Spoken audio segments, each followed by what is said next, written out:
I had gone to a used bookstore in Portland, Maine that was going out of business, and a friend of mine had brought me there, and so I sort of felt obligated to buy a book. And I frantically looked around and I couldn't find anything, and finally I landed on this biography of Margaret Mead. She's 31 years old and she's with her second husband, and she is going up the Sepik River of what was then called the Territory of New Guinea. They're there to do anthropological work, and it hadn't been going well.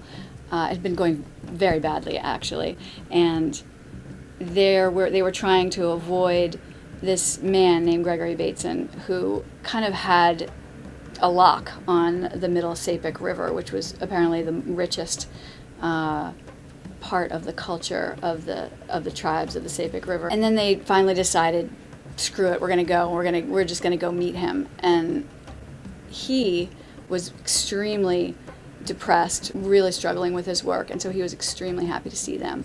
And they really needed someone else to bounce ideas off of. Their marriage was in peril at that moment. They met, and it was kind of like love at first sight for all three of them. Bateson found them a tribe nearby, and they had this 5-month period of extreme passion, intellectual fire, real deep friendship, and some violence and aggression and malarial fevers. Later, Bateson said that we were basically half mad the whole time.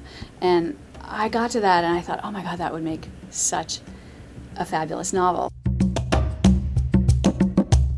You know, I really thought that it was going to be quite historical, biographical, that I was going to kind of color within the lines of history. I was really going to stick to what happened. And obviously I would have to invent along the way, because there's not a whole lot of historical record of that time. She did write some letters, not all of them by any means have been published. I thought that's what I would follow, and very quickly I realized I had my own set of characters on my hands. Even if you change a little thing, even if you just add a few lines of dialogue, you're creating this character who is no longer that character. I thought, if I can write this book, I can write anything, because it was so far beyond